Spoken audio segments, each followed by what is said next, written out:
Bueno, señores y señores, de nuevo aquí en Café con Leche. Este es su servidor Wilfredo Seda, acompañado con mi colega Héctor Valdés. Bueno, esta mañana, como nosotros de vez en cuando hacemos, dando un poco de información sobre la diabetes, como nuestro compromiso para la salud de nuestra comunidad.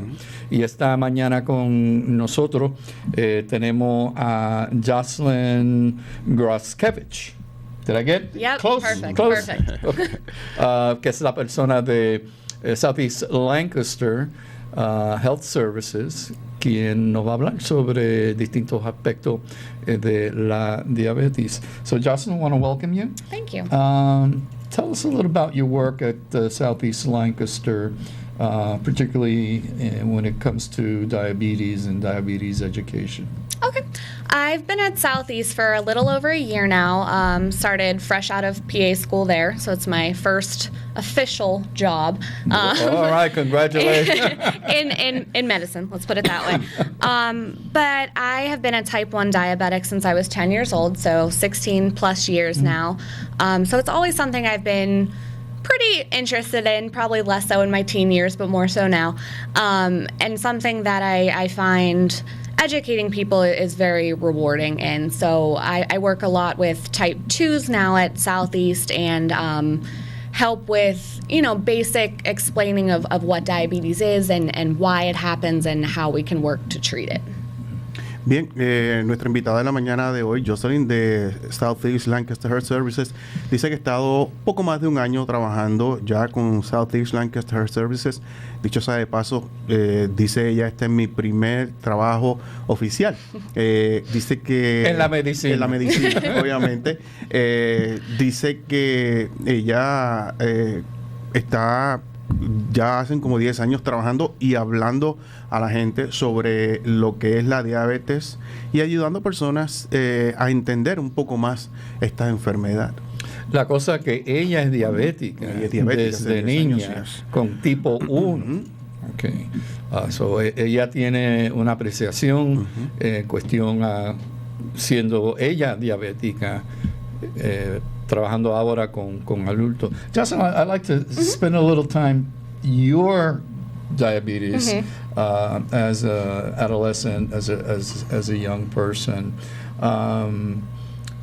Were you able just to do the normal things that young kids do, or did at some point create some barriers or obstacles for you? Yeah, at first there's always obstacles. I think when you're diagnosed with any chronic condition or issue, I don't like the term disease because it kind of sounds like you're sick in bed all the time. So condition.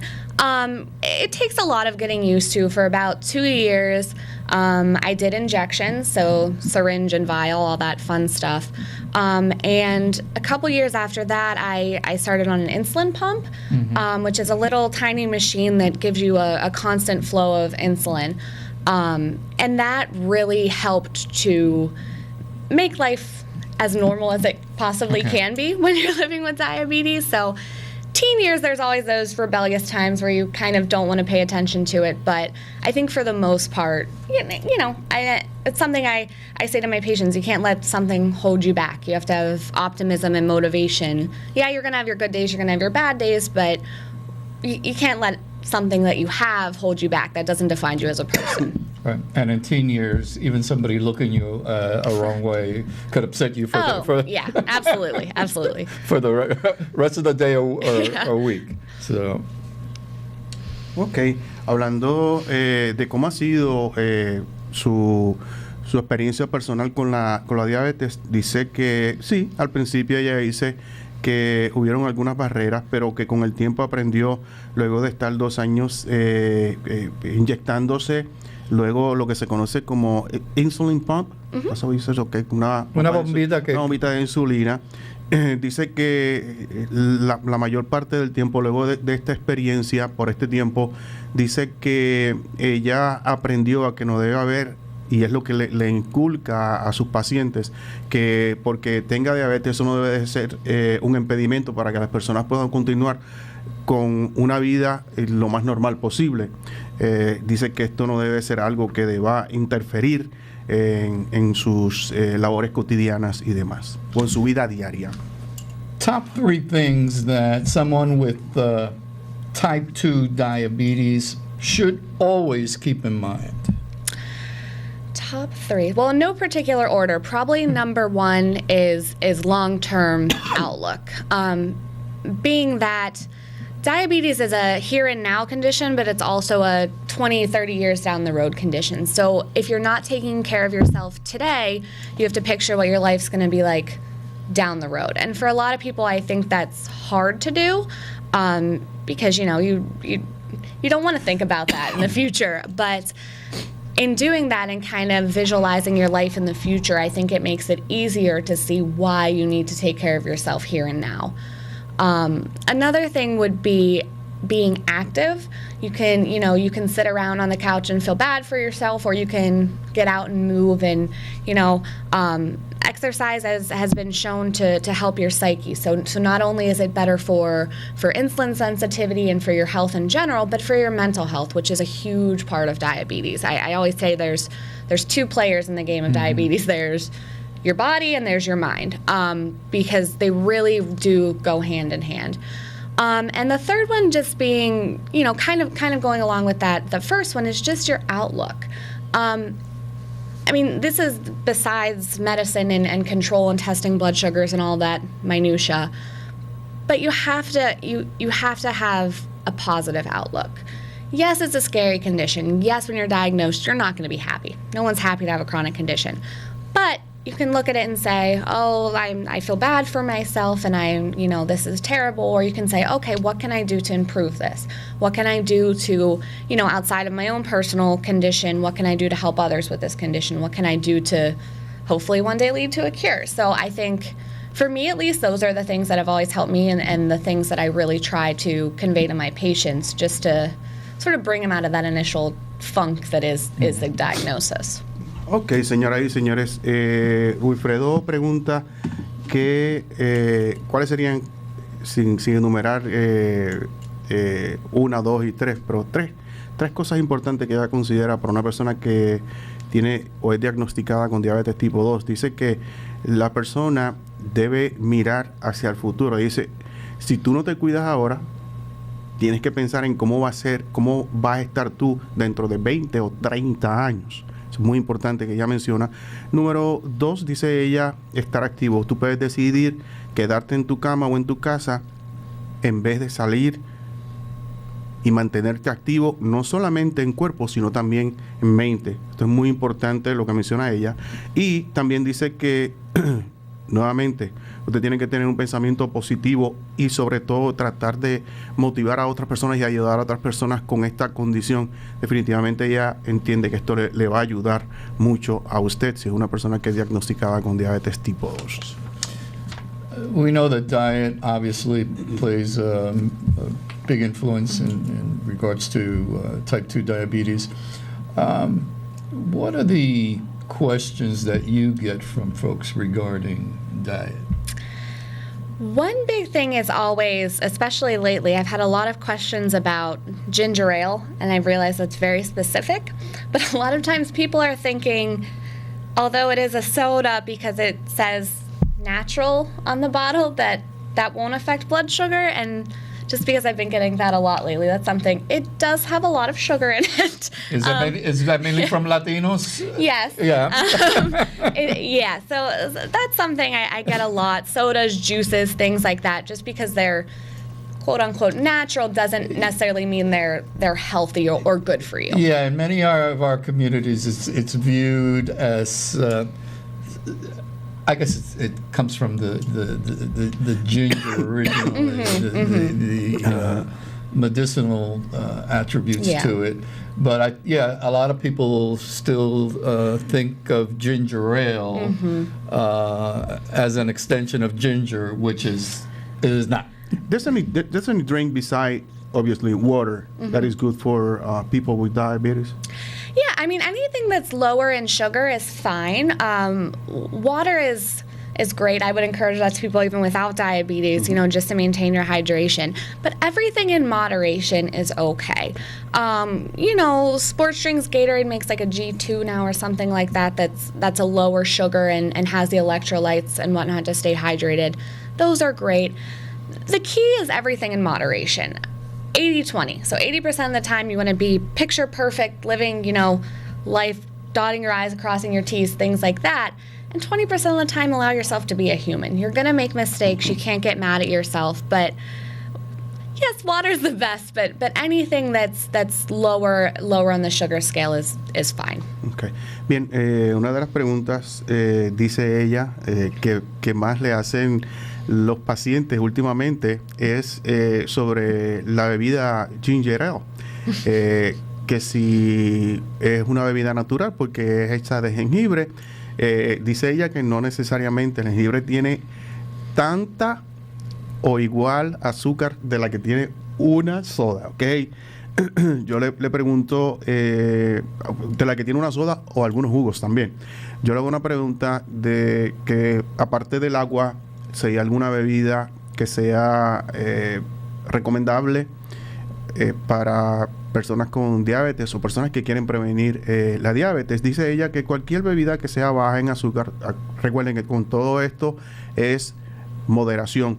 Menciona una en particular y es el Gatorade generación 2. Dicen que son bajos en azúcar, pero trate de mantenerse lo más cercano al agua, yo creo. Yeah. Y cosas bajas en azúcar. Cosas que son bajas en azúcar o que le dice la etiqueta que no contienen ninguna. Yeah. You know, the labeling also could be tricky because you see some beverages or juices that say no sugar added. Okay? But then you look at the label and Jesus, if they add sugar, then this is gonna one's gonna be happy. You know, what about labeling? How do you work with folks on them to get a better understanding? Yeah, nutrition labels are definitely extremely important to look at. Like you're saying, no sugar added juices and things like that, but that still come with natural sugars from the fruit can be quite confusing. So I always encourage people to look at the nutrition label, not so much for the calorie count. That comes later. That's a little bit less important when it comes to diabetes. But carbohydrate count, depending on the meal of the day and what you're eating, will sort of personalize what carbohydrate number you should be either aiming for or trying to get under for each patient. And then sugar. You figure there's about 6 to 8 teaspoons, I forget the exact number, of sugar in 1 can of Coke. 6 to 8.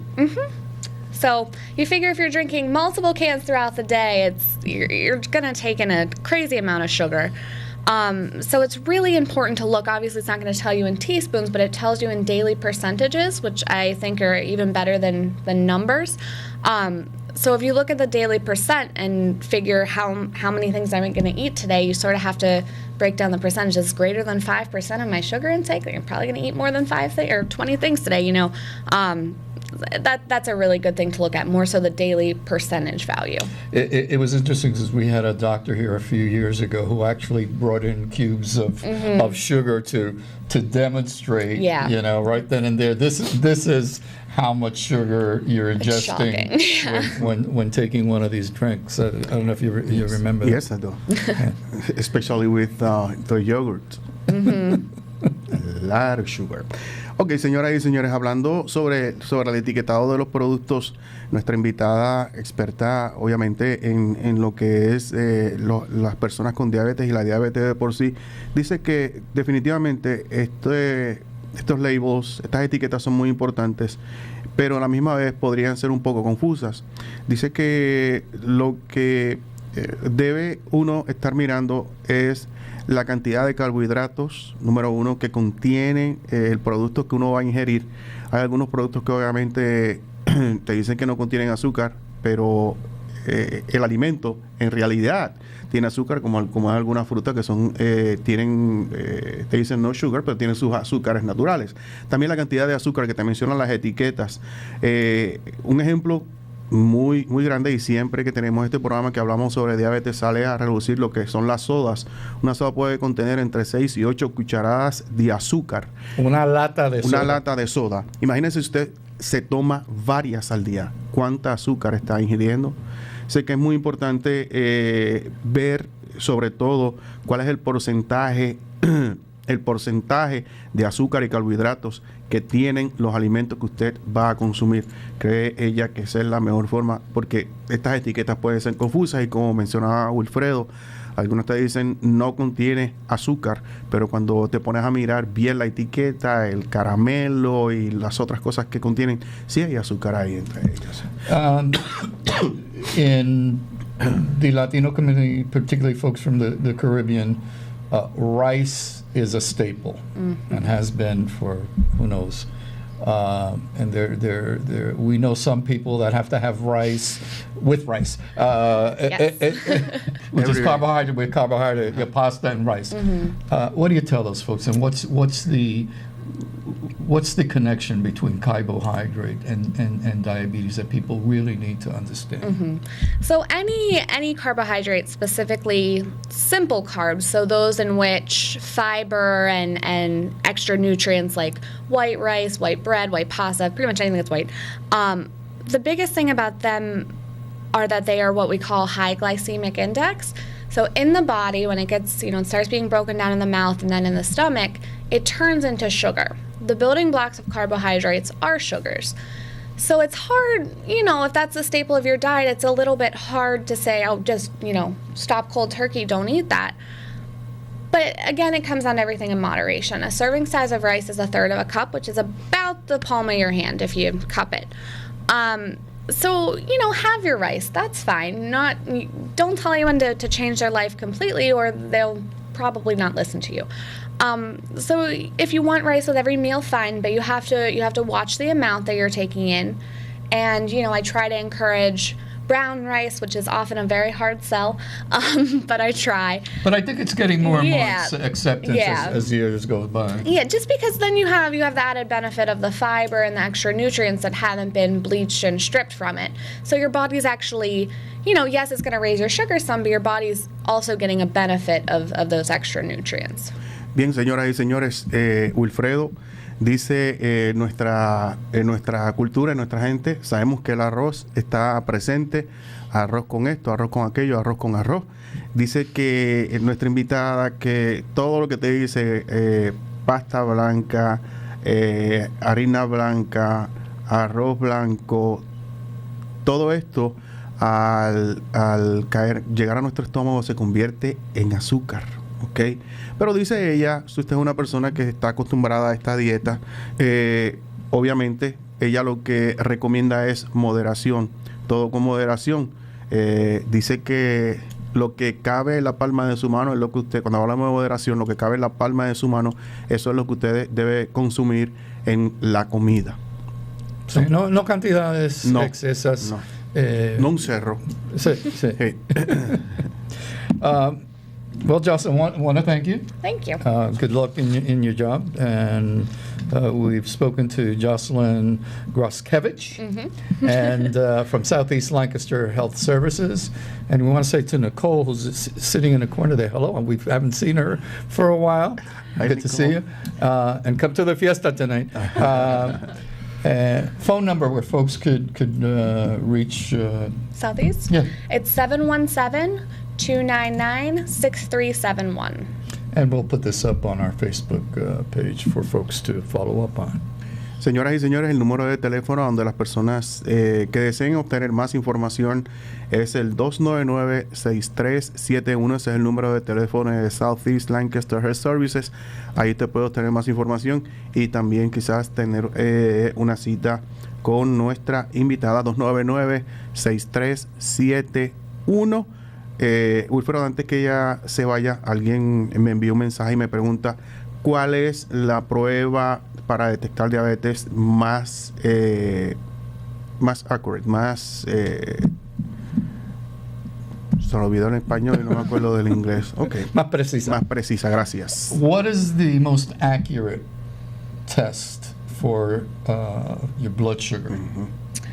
So to diagnose diabetes is what we call an A1C, which is a measure of the average percentage of sugar that is occupied on your blood.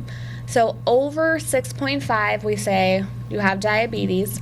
Above 5.7, we say pre-diabetes, and that's when people sort of just have to start dialing back the lifestyle a little bit, making some changes to prevent getting full-blown diabetes. That's also the test we use to check someone's control every 3 to 6 months, depending on how their control is previously. And it changes every 3 months because the red blood cells turn over every 3 months. So to check it now and check it next week, even if you're doing perfect in a week, doesn't show us any differences. But that's by far the most accurate and pretty much the only way to formally diagnose diabetes. Okay. Es el A1C. Ok. Dice que 6.5 se considera ya una persona que es diabética. 5.7 es una persona prediabética. Luego de que se hacen estas pruebas, entre 3 y 6 meses vuelve nuevamente a hacerse estas pruebas. Es bien importante, porque hemos escuchado muchísimas veces que cuando a una persona se le dice que es prediabética, el cuidado debe ser el mismo igual que si fuera diabético, ¿ok? Porque eso quiere decir que está ahí en la frontera entre diabético y prediabético. A puntito de irse. Muchísimas gracias a nuestra invitada, gracias Wilfredo. Vamos a una pausa muy breve y regresamos con mucho más aquí en la mañana de hoy en Café con Leche. Chino.